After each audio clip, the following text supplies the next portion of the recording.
आदरणीय दर्शकवृन्द, आज हामी खिजिडेम्बा गाउँपालिका वार्ड नम्बर 3 चण्डेश्वरी माझगाउँमा छौँ र तपाईँ पारी देख्नुहुन्छ त्यो रामेछाप जिल्ला र ओखलढुङ्गा अथवा सोलु जिल्लाको बर्डरमा भएको हिमाल दृश्य तपाईँ देख्न सक्नुहुन्छ। त्यहाँ सेतो हिमाल देखिएको छ र अहिले हामी चाहिँ यहाँ ओखलढुङ्गा जिल्लाको खिजिडेम्बा गाउँपालिका अनि यो खिजी चण्डेश्वरी माझगाउँ वार्ड नम्बर 3 मा छौँ र अहिले हामी यहाँनिर हामी यो एउटा डाँडामा उक्लिन लागेका छौँ र यो डाँडा चाहिँ यो डाँडाको नाम हामीले अहिले यो डाँडाको नाम चाहिँ लभ डाँडा भनेर भनिन्छ र पहिले यो डाँडाको नाम बेठी डाँडा थियो र अहिले यसलाई यहाँको मानिसहरूले लभ डाँडा भनेर नामाकरण गर्दा रहेछ र अहिले हामी यो डाँडा उक्लिँदैछौँ।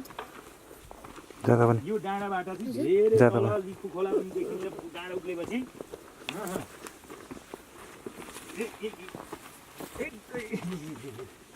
यो डाँडा हामी उक्लिँदैछौँ।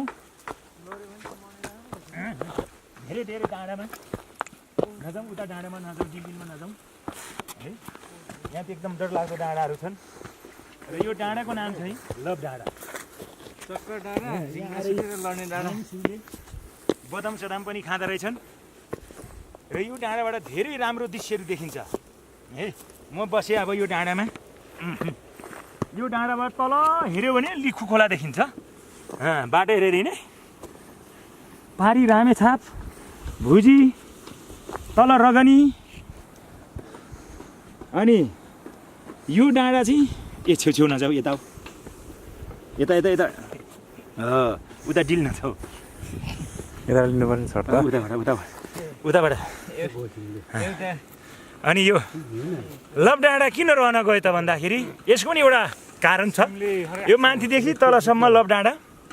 अनि यो लभ डाँडामा चाहिँ अत गाउँतिर गयो भने त्यति यो इन्टरनेटको टावर डाटा प्याकेज नलाग्ने। अनि यो डाँडामा आइसकेपछि चाहिँ यो लभ डाँडामा अनि यहाँनिर चाहिँ इन्टरनेटहरूको डाटा प्याकेजहरू लाग्ने, मेसेजहरू है, सन्देशहरू, भिडियो कलहरू हुने। अनि आफ्नो देशमा भएको, काठमाडौँमा भएको, विभिन्न सहरमा भएको, विभिन्न ठाउँमा भएको प्रेमी प्रेमिकाहरू, श्रीमान श्रीमती अथवा परिवारका सदस्यजनहरूसँग चाहिँ यसो यहाँ आएर डाटा प्याकेज खोलेर इन्टरनेटमा सम्पर्क हुन्छ। त्यसकारण मानिसहरूको माया प्रेमका कुराहरू, विभिन्न कुराहरू हुने भएको हुनाले यो ठाउँलाई चाहिँ लभ डाँडा भनेर भनिएको। त्यसकारण दर्शकबिन तपाईँलाई लभ डाँडा कस्तो लाग्यो? लभ डाँडाबाट उठेर तल हेर्दाखेरि डरलाग्दो देखिन्छ।